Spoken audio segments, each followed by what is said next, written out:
Ассалаумағалейкум. Құдайдың құдіретінің шексіздігін айтам да. Енді ойланған адамға енді сұмдық та, ойлаңызшы.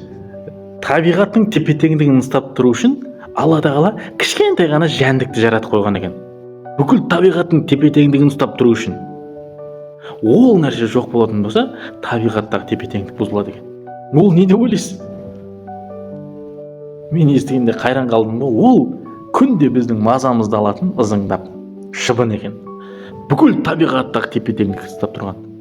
Шыбын жоқ болатын болса, ойлаңызшы, керемет қой. Бір жағынан алып қарасаң, ызыңдап мазаңды алмайды. Жаздың күні шыбын қорумен боламыз шыбыннан. Дихлофос сеуіп, маскетіне сеткітап, үйге кіріп кетсек, шыбын ұрғышпен қуып, ұрып, әлекке қалып жатамыз. Егер де шыбын жоқ болатын болса, бір жағынан керемет деп елестейді, бірақ табиғаттың тепе-теңдігі бұзылады екен. Қалай деген сұрақ келеді ғой. Ойлаңыз, шыбынның ең бірінші атқаратын қызметі ол жер бетінде аң құстар көп, түрлі жан-жануарлар бар, өліп қалатын. Сол өлікселерге барып қонып, шыбын өзінің жаңағы ұрығын тастап кетеді екен ғой. Ол ұрық құрттайды.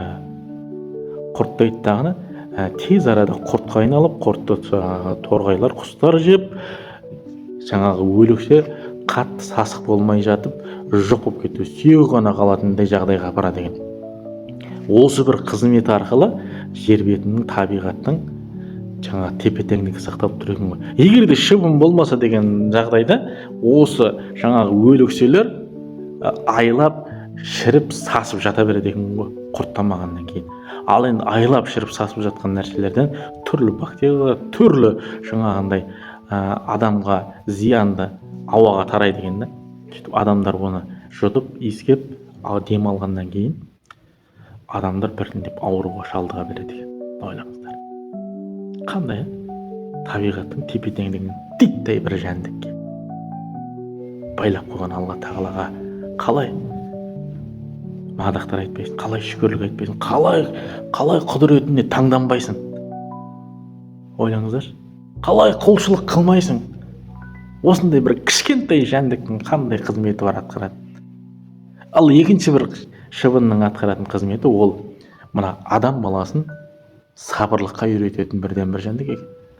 Себебі шыбынға бәрібір сен хансың ба, қарасың ба, блогерсің ба, жұлдызсың ба, шыбынға бәрібір. Ол саған қонған, мазаңды алған. Сен амалсыз сабыр қыласың. Қолыңда шыбын ұрғышың болмаса, немесе дихлофосың болмаса, сен амал жоқ төзесің. Ештеңе істей алмайсың. Сен дәрменсізсің, қауқарсызсың. Қолыңда шыбын ұрғышың болмаса, тым істей алмайсың шыбынға. Шыбын бізден қанша мың есе жылдам жәндік екен да. Ол біз қолмен ұрып өлтіреміз деп жатқан кезде, біздің қолымыз ана бір жануар ұрып, жайында сол сияқты барады екен да. Олар көріп жақындаған кезде барып ұшып кете салады да. Сондай дәрменсіз адамбыз да біз.